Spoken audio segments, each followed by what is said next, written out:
Bonjour les motivés! Une autre belle rencontre encore aujourd'hui. On a un médecin. Eh oui, il a eu le temps. Il a été super gentil. Il a accepté tout de suite. Je vous présente immédiatement Monsieur Prévost Jean Chou. Comment ça va? Très bien, merci. Merci beaucoup, Papa Positif. Ça Ben, va ça me fait très bien, plaisir. Je merci. te remercie en premier d'avoir accepté. Je trouve ça vraiment gentil de votre part. Donc, merci d'être là présentement. Euh, Merci. En débutant, là, parlez-nous de vous un petit peu, s'il vous plaît. Présentez-vous. Oui, oui, oui, merci. Donc, je suis Prévost Jean Chou. Donc, je suis quelqu'un qui est passionné par la vie. Et dans mes activités au quotidien, qu'est-ce qui m'occupe? Je travaille comme médecin spécialiste à l'hôpital Sainte-Justine. Et je fais aussi de l'enseignement, beaucoup d'enseignement aux étudiants, que ce soit sur le plan de la médecine, mais aussi sur le plan de la recherche. Parce que j'ai OK? aussi comme casquette la casquette de chercheur. Et donc à côté de ça, donc j'ai beaucoup de plaisir à partager mes connaissances pour tout le monde. Donc c'est la vie qui me passionne. Wow, excellent, j'adore ça. J'aime le fait que vous êtes passionné par la vie, je trouve ça puissant. Je pense que c'est un état d'esprit que tout le monde devrait avoir dans la vie, justement. Euh, En parlant de la vie, tout ça, parlez-moi un petit peu des embûches que vous avez eues dans votre vie, puis comment vous avez fait surtout pour les traverser. C'est ça. Les embûches, il y en a eu plusieurs, hein. Déjà, si on fait un flashback en arrière, je suis né au Cameroun, donc c'est un pays en Afrique centrale, juste au niveau de l'équateur. C'est un pays où j'ai grandi. Et OK? la première embûche, c'est lorsque je voulais faire l'école de médecine. Ouais. Et j'ai à ce moment-là envoyé mon dossier, mais ils m'ont jamais pris OK? parce qu'il y avait beaucoup de corruption et finalement, ça a été un refus. Et c'est vrai que ça a été dur à ce moment-là parce que j'avais vraiment envie de faire la médecine. Et puis, j'ai demandé à mon père de tout faire pour que j'aille faire ailleurs. Et c'est comme ça qu'il a sacrifié un peu ses économies pour m'envoyer Wow. en France. OK? Et ça, c'était vraiment une première embûche, le fait de ne pas pouvoir, dans son propre pays, faire l'école de médecine. Après, arrivé en France, la deuxième embûche, c'était l'environnement. Quand on est étudiant, qui vient d'ailleurs, il y a une adaptation. Ouais. Ça doit pas être évident. C'est pas facile et aussi parfois quand on arrive comme ça avec du retard, on doit rattraper les cours. Donc ça a été un enjeu majeur. Et puis après, OK? ça s'est bien passé. J'ai réussi à faire ma médecine. C'est sûr que les étés, c'était pas beach, plage et autres. C'était des étés à travailler, des jobs d'étudiants pour Pour apprendre justement davantage. et non surtout aider aussi la famille parce que Ah oui, ça oui, coûte évidemment. cher. Ben oui. Ça C'est coûte vrai. cher. Donc, ça, c'était une deuxième embûche, le fait OK? d'être seul à l'étranger, apprendre à vivre. Je suis arrivé à 17 ans, hein, j'étais étudiant dans ma chambre d'étudiant, tout seul, si jeune. Et donc, ça a été un apprentissage énorme. Puis après, les autres embûches, c'est dans la vie, on doit s'intégrer dans un monde, arriver à trouver où est-ce qu'on veut travailler. Ouais. J'ai un peu un globe-trotter de la médecine parce que j'ai travaillé dans beaucoup d'endroits sur la planète. Ben, c'est correct, ça, c'est bien. Puis par rapport à vos projets objectifs là, que vous auriez actuellement, si vous vous projetez un peu dans le futur aussi, qu'est-ce que vous auriez présentement? C'est ça, il y a plusieurs projets. Déjà, moi, comme je disais, la recherche, c'est quelque chose qui m'occupe beaucoup de temps et dans le cadre de la recherche, je travaille beaucoup sur les maladies inflammatoires de l'intestin.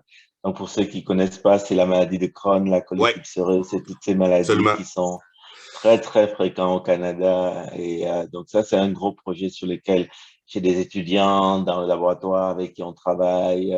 OK? Et donc, c'est des projets de faire avancer ces recherches-là pour aider les patients. Wow. Et ça prend beaucoup de travaux, de rédaction, de protocoles, de C'est soumission, clair. de financement, parce que la recherche au Canada, par exemple, c'est financé par des fonds publics ou des fonds privés. OK. Et donc, il faut aller soumettre des dossiers pour compétitionner à tout ça. Donc, c'est quand même un gros projet de l'activité. Ensuite, le deuxième volet, c'est un peu la formation des étudiants pour OK. commencer à préparer la relève, parce que la relève, ça se prépare Ben aujourd'hui, oui, ben hein, oui. pas demain. Donc, c'est pour ça qu'au sein du laboratoire, je les encadre pour justement les amener vers cette relève pour le lendemain. Et J'adore puis l'idée de la après, relève. J'adore ça parce oui, que oui. moi, j'ai Ouais. l'impression qu'on on fait juste s'améliorer. Il va avoir de votre savoir plus le leur qui vont enseigner à Exactement. leur tour et à leur tour. Moi, je pense qu'on vient tout le temps un meilleur avec le temps. Donc, c'est vraiment génial le côté relève. Là. Ouais, Oui, parce que c'est la notion de mentorat très c'est tôt, ça. de compagnonnage. C'est Parce que ça. beaucoup de personnes ne savent pas forcément autour de leur entourage trouver Mhm. quelqu'un qui va les inspirer, les motiver. Et Exact, exact. c'est d'ailleurs un des projets que, avec la Fondation Inspire, on a créé le logo que vous voyez là, ici, là. C'est la Fondation Inspire. Oui, C'est un oui. organisme qui est ici au Canada OK. et c'est un organisme qui vise à accompagner la jeunesse derrière leur choix de carrière. On a un programme de Ah, mentorat, on a un programme on fait des ateliers, des conférences, des séminaires. OK. Et il y a vraiment une dynamique de dire que toutes les choses que j'ai pas eu la chance d'avoir à l'époque, parce que dans mon métier que je fais actuellement, il y avait personne dans la famille.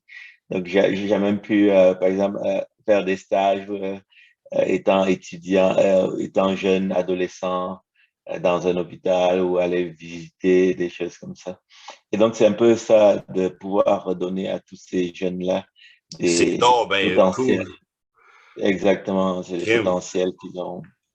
C'est même quelque chose qui pourrait m'intéresser si jamais, en tout cas, c'est justement mon objectif d'inspirer les jeunes. Donc, C'est ça. Donc, c'est vraiment quelque chose de fondamental. Après, à côté de ça, il y a un autre gros projet que j'aime beaucoup et qui c'est en train de se développer beaucoup. C'est la sensibilisation, l'éducation thérapeutique autour de la santé, OK, parce que cool. les patients, les personnes sont les premiers acteurs de leur santé. Et on sait Ouais. que en La- médecine, on travaille assez sur le thérapeutique, mais peut-être pas assez sur la prévention et pousser responsabiliser les les gens, dans gens. le fond.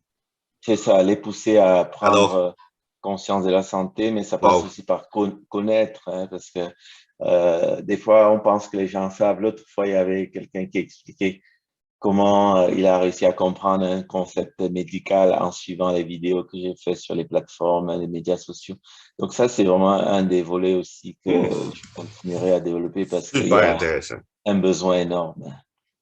Énorme. Wow, C'est c'est d'ailleurs des beaux là où on projets. s'est connus, hein. C'est d'ailleurs là où on s'est connus sur les plateformes de Ben médias exactement, sociaux. sur TikTok, allez voir ça, c'est super intéressant. Souvent des beaux lives en plus, là, fait que c'est super cool. Justement, c'est quelque chose à souligner, vous êtes super accessible, super proche des gens, je vous ai vu souvent en live, les gens vous parlent, vous répondez à tout le monde, je trouve ça super cool, super inspirant, vraiment, là. Oui, c'est un peu le potentiel que je disais d'ouvrir les portes parce que Ouais, des fois, il y a des choses qu'on peut donner et qui ne nous enlèvent rien. Vous savez comment ça ben se c'est passe. ça, exactement. Mais c'est pas Souvent, tout les le gens monde qui le veulent fait quand même. garder. Oui, souvent, les gens veulent garder pour eux des C'est ça. choses alors que au final, ça bénéficie à tout le monde. Ben c'est ça, exactement. Ouais. Euh, sinon, j'ai été voir un petit peu, là, tu as gagné plusieurs prix dans ta carrière. Je serais curieux de savoir lequel de tes prix qui t'a rendu le plus fier, puis pourquoi. Ah, ouais, les prix, j'en ai eu plusieurs, Ouais, effectivement. Je pense que chaque prix a une position et un rôle un peu différent. OK. Et un des prix que j'avais gagné, justement, j'ai expliqué, c'était le prix du REPAF où, à ce moment-là, je n'avais même pas encore commencé à lancer la fondation Inspire que je mets ici, là. Et lors de la remise des prix, j'avais fait un discours où j'expliquerai que il y a un Français, un auteur français qui disait pour vivre heureux, vivons cachés. Et dans mon discours, je disais que je ne peux pas rester caché parce que je ne serais heureux que si je me mettais à la lumière pour inspirer les autres. Donc, j'expliquais que c'est vraiment notre responsabilité de pas être dans son bien-être individuel, mais Ouais, plutôt montrer le chemin, se tellement. mettre à la lumière pour Wow. guider les autres. Et j'expliquais donc comment ce prix-là, je l'ai dédié aussi à l'éducation que j'ai reçue des parents, mais aussi à tous les enfants qui n'ont pas la chance de pouvoir avoir cette éducation, parce qu'il y a des pays où les enfants, par exemple, vont à l'école et sans manger, s'endorment sur les Ouais, salles de ouais, on classe. s'entend que c'est pas des bonnes conditions pour apprendre. Exactement. Mhm. Donc, Wow, mais donc c'est puissant comme discours. J'aurais aimé ça être là. Wow. exactement. Donc, c'est un des prios, justement. Ça me rappelle le début parce que souvent, il y a l'idée et il y a la réalisation. Et entre Ouais. l'idée et la réalisation, des fois, les parcours croisent les chemins de personnes. Il faut juste avoir la vision de où est-ce qu'on veut aller, quoi. Ouais, je comprends exactement. C'est bon, ça.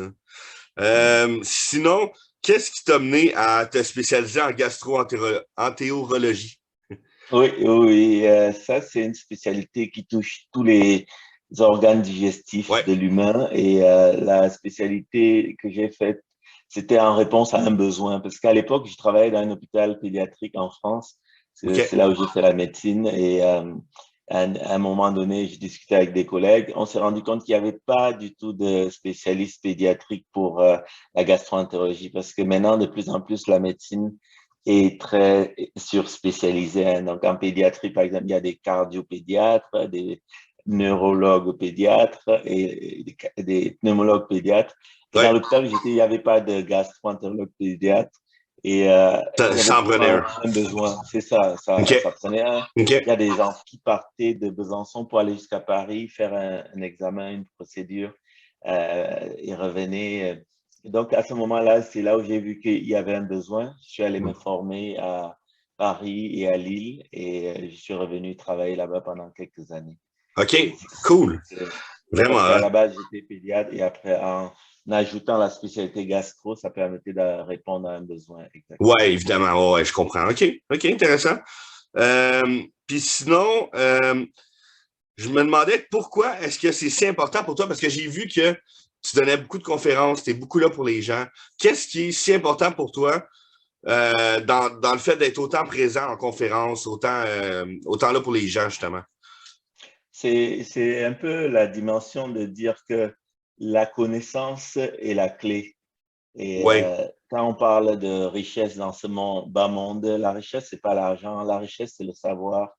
La richesse, c'est les livres, et souvent, les gens vont avoir des connaissances, mais qui vont se partager dans des petits groupes entre eux, alors qu'il y a plein de gens qui n'aspirent qu'à cette connaissance.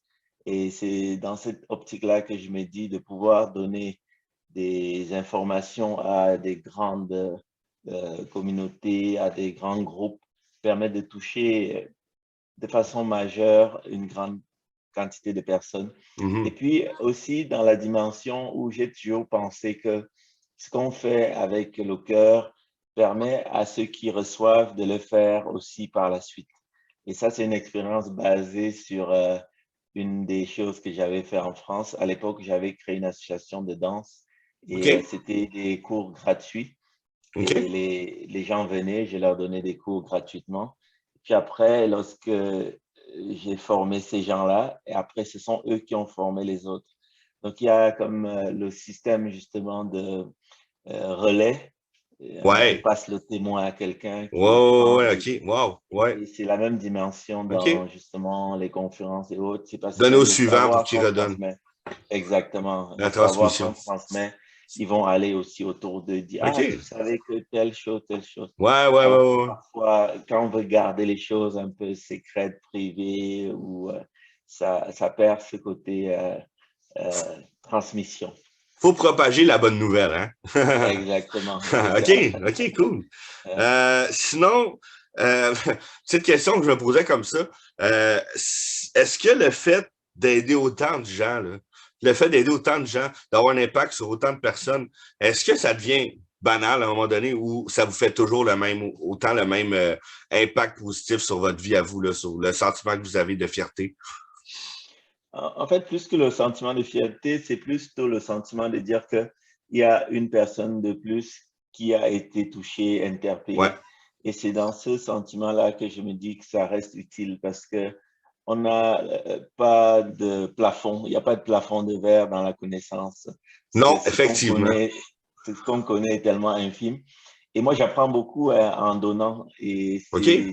c'est magnifique parce que souvent, on pense que effectivement la transmission, c'est juste verser quelque chose, mais au contraire, c'est mettre ensemble pour qu'on cuisine ensemble quelque chose de commun. Et Tellement. c'est ça qui est beau, c'est de voir, rien que dans les questions des gens, les questions que les gens posent soulèvent des interrogations et ça nous fait Ouais, réfléchir. parce que c'est des points de vue. Les questions, c'est le point de vue de la personne. Ça amène un point de vue que Exactement. les autres ont peut-être pas vu. Ouais, ouais, ouais, OK. C'est ça. Et le fait de faire réfléchir, ça pousse notre cerveau à être dans une dynamique de création aussi. OK. Et c'est cet esprit créatif-là que j'aime aussi beaucoup Hmm. dans la façon dont je distille les informations. C'est-à-dire J'adore ça. d'aller J'adore comment que chercher, euh, la métaphore avec la cuisine, un peu la recette, là.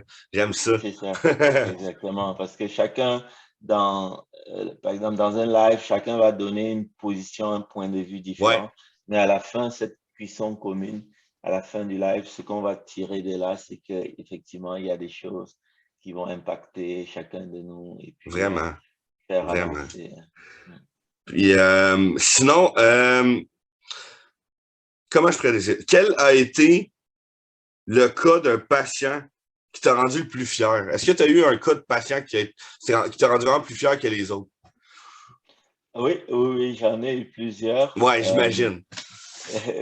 Mais il y en a quand même un que je pourrais dire que c'était un cas assez spectaculaire. Et d'ailleurs, la mère m'a envoyé la photo.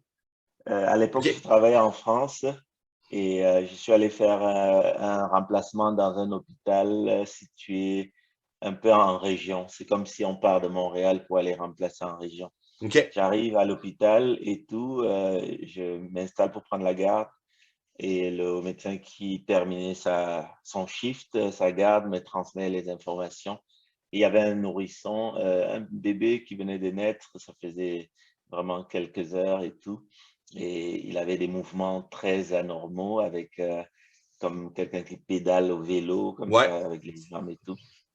Et donc, lorsque j'ai vu ça, que j'ai commencé ma garde, j'ai analysé, j'ai observé, j'ai essayé de comprendre. Et finalement, je me suis rendu compte que ce bébé avait un problème de maladie métabolique. Et c'est drôle parce que on est au Canada, on parle du sirop d'érable. Donc, la leucinose, c'est le nom de cette maladie qui, en fait, donne des urines qui sentent le goût du sirop d'érable. OK. OK. Wow. Et quelques Mon années plus Dieu. tard, me voilà OK. au Canada. Donc, tout de suite, j'ai pris la décision de le transférer dans un centre où on fait l'épuration pour enlever l'excès de toxines dans son corps. Et quelques temps après, ça a disparu. Et puis, Wow. donc la maman m'a envoyé la photo de l'enfant qui avait 9 Hey. mois et c'était vraiment émouvant parce que ça peut donner des grosses séquelles neurologiques, cette Ouais, maladie, clairement. Puis comment voire qu'on même se le sent décès. quand on le sait qu'on a réussi, là? Ah, c'est sûr que ça fait plaisir parce que c'est sûr que parfois en médecine, il faut aussi l'humilité de savoir qu'il y a beaucoup de situations qu'on ne sait pas. Mais les situations où on arrive à faire le geste exactement qu'il faut au moment où il faut, parce qu'il faut faire le bon geste au bon moment, au bon Ouais, endroit. exactement. Oh, ouais, non, Donc, non, c'est ça fait chirurgical, comme on plaisir. dit. Exactement, c'est ça. Donc, ça fait plaisir. Si vous aviez un conseil à donner aux gens pour qu'ils prennent action et qu'ils aillent vers leur objectif, leur rêve, ça serait quoi?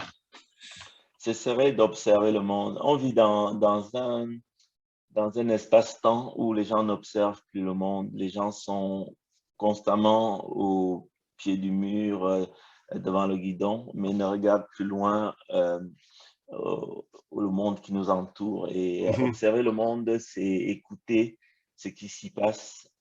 Et écouter ce qui s'y passe, c'est aussi s'écouter, parce que souvent, on va avoir tendance à justement oublier de s'écouter.